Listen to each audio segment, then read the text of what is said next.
nothing further to look for, and we get our next bullet game. Okay, here we go.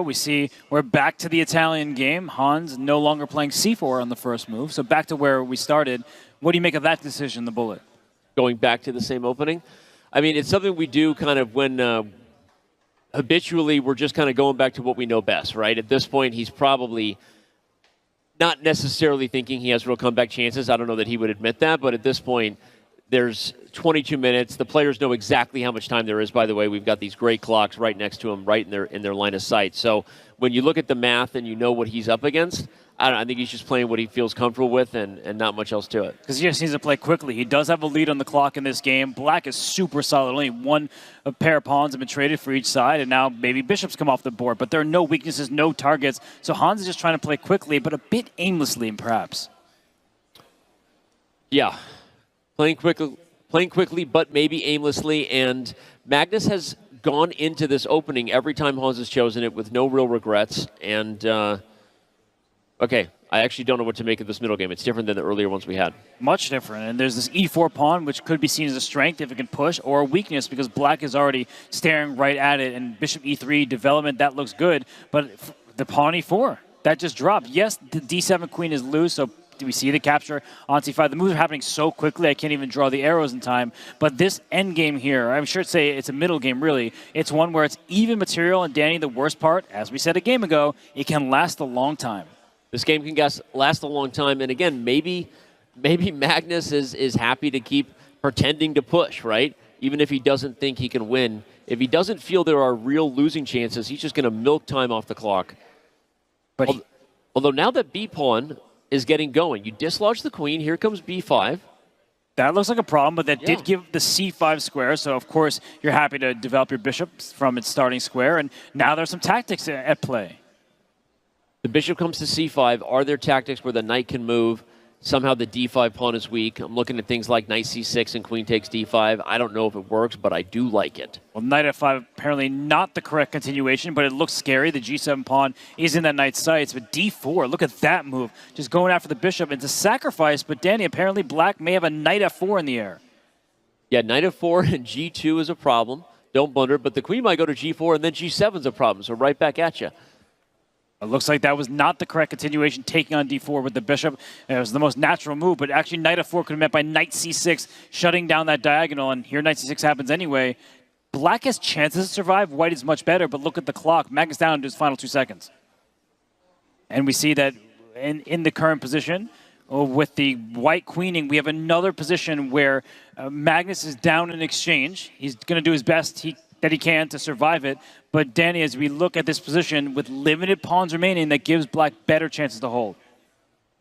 Yeah, and again, if he holds, then he takes a lot more time off the clock, and nothing has changed in terms of the total match score. I think that I think Hans is going to get this one and bring it back to 5 games. Just takes a long time, because in order to win this game, you might need to get your king around or sacrifice your rook for the knight. So if the knight goes back to f3, rook takes f3. In fact, Hans wins on time. Magnus didn't even get the endgame going any longer. Hans makes this a 5-point match once more. 5 points. It's better than 6. We're now about at 20 minutes, getting under the clock here. But 5 games is still a mathematical fighting chance.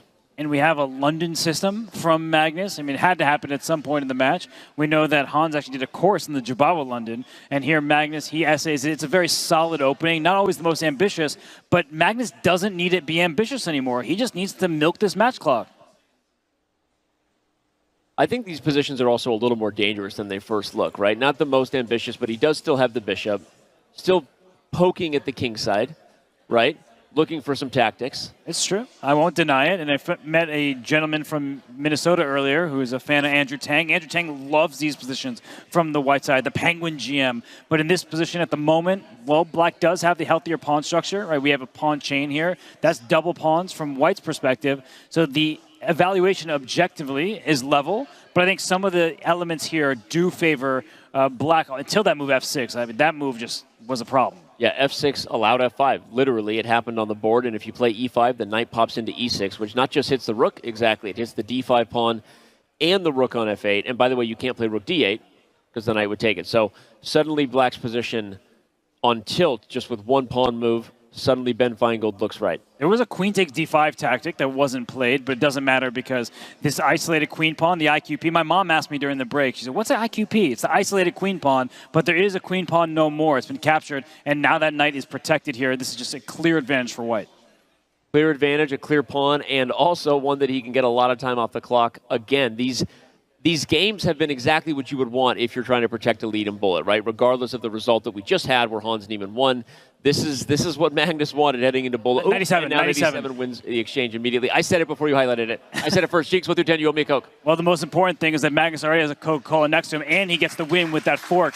He is giving up his knight to win a rook. That's an exchange in his favor, and that's another win for Magnus Carlsen. The lead is back to 6 points. And you hear the fans letting him have it in all the right ways. They are here to see Magnus Carlsen do what he does best, and many Magnus fans in the house cheering him on as he extends his lead here. 13.5, 7.5. It's been a fight, but now with 17 minutes remaining, I think for Hans, he has to win every single game. Yeah, we're almost in that mathematical territory where it's win or go home in this match. Again, blunders can happen. Sometimes games are short, but when you get this big of a lead, all you have to do is compete against that clock ticking down above Hans's head. That's what makes the format great, but sometimes in matches like this where one side has frankly been dominant and has a large lead, you kind of have to talk about the math, whether you like it or not, and call it what it is, which right now it is almost the end of the road for Hans. It is looking to be the case, and once again, Magnus, he trades on d4, giving himself an isolated queen pawn. So we keep talking about that today, and wow, the fancy trades here. The queen on f6 looks menacing. If a knight can get to h6, Danny, that's a good old-fashioned checkmate, but watch out for the back rank as well. Oh, wow, he blocks the knight, but he is really playing with fire. Both sides looking for potential mates. I'm looking at e5 and swing that rook over to the h-file, but Magnus attacks the rook first. Okay, Hans is all in on the attack. I love it whether it works or not. Let's go. Knight takes h7, does that work? Knight takes h7 at least wins a pawn, it would seem. No. That was fun. That was fun, but that's not fun for Hans Niemann. If you're trading queens in this position, your rook's under attack, e4 is loose. The a5, bishop a6 at any moment could be devastating, and it's played. I think right now it's devastating. Good call out. Here comes bishop a6. Oh, bishop a6 anyways, just threatening mate. That is a problem. Hans kind of puts hand to head and recognizes that it's over there. I know we have a number of Hans fans in the house, but I think we have a ton of Magnus fans. It seems like there are a lot of fans of what people consider the greatest of all time. I mean, he's probably got more fans around the world than any chess player. I don't know if it's fair to say that ever lived. I mean, in the modern era, right? I mean, global population stats rise. Vichy has many fans. Okay, Vichy actually might rival him there. And India's population there. I mean, but I think a lot of people in India are also big fans of Magnus, right? That's true. And the truth is that obviously he's dominant. His reputation precedes him, right? This is what he does.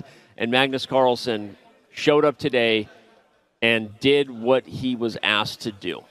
And he's doing it once more. Hans has more time than he started with. He needs to play at this blistering pace, but we see in the position that the pawn structure is healthier for Magnus Carlsen. He doesn't have any double pawns. Black on the other end, double isolated pawns. That bishop on c8 stuck at home. The a-pawn is trying to keep it at bay. And yeah, Hans is going to try to get his pieces out, but Danny, it just looks like it's much more fun to have this from the white side. Agree. I love that move, rook a3. That is full board awareness. That rook is doing work on both sides of the board. If it swings over, things could get dirty over there. Is he going to take with the rook? I think he is. Oh, he does it. Okay, yeah. He might go for a win here and just really put on a show for the fans. I think knight h5, the bishop is trapped on g7. So that rook, it lifted, it was swift. And the end of this game is also swift. Wow. Resignation, another win for Magnus. Wow, Magnus Carlsen with an 8-game lead. Putting on the Ritz, was that a thing at one point? I feel like that was a thing. You try to make everything. Stop trying to make fetch happen. That was a thing. I don't know what he's doing. He's putting on a show. He's dancing his way to a victory right now, and I think mathematically it is what it is, to say a phrase that means absolutely nothing or means everything in a weird existential way. It is literally what it is. Well, that was extremely profound. I don't even know where that came from. Where it happened. It had to. It's late here in Paris, and it's late in this match. And you see that Magnus Carlsen, he has an 8-point lead. That's the first time we're saying that. And it looks like for Hans, I mean, he's just throwing in the towel. He needs to play instantly. He needs Magnus to lose every game just right out of the gate. And well, this is actually going to be perhaps a loss for Hans right out of the gate, because the evaluation board is -3 already for black. Yeah, and D3's on the agenda. D3 looks okay. I think D3 was the best move. But Magnus plays Queen F6. He wants Bishop D6. Yeah, a little more easy chess here. Oh, but now D3 comes. There's tactics everywhere. Bishop F4 check is next, by the way. Hans Niemann goes down, and ouch, we have a 9-game lead for Magnus Carlsen. He's just kind of like, hey, let's get this over with. I don't even know what he was doing with this. Next one. He was okay. He was like, bring it on, yeah. Bring it on. Let's go, let's roll. That's what Magnus wants. And, well, where do we go from here, right? There was a lot of talk, a lot of drama heading into this match. In the end, the chess on the board was Magnus Carlsen's day. I mean, Magnus Carlsen is the strongest player on the planet. I have no reservations. Nobody does in saying that. And that doesn't take away from the fact that Hans Niemann is also a very strong player. But when you're facing an in-form, a potentially angry Magnus like this, and he's playing the way he did today, it wasn't perfect. There were some clear mistakes. He blundered a pawn for nothing and still won that game. It just goes to show that when Magnus, he is flexing those muscles, he's the best player on the planet, and really, who's going to stop him? No one can, right? And not Hans Niemann. I mean, again, we said it on record, off record, whenever we were asked. And again, it's exactly what the media. This match had more attention from non-traditional chess media than anyone we've done in maybe ever. I mean, frankly, in a very long time.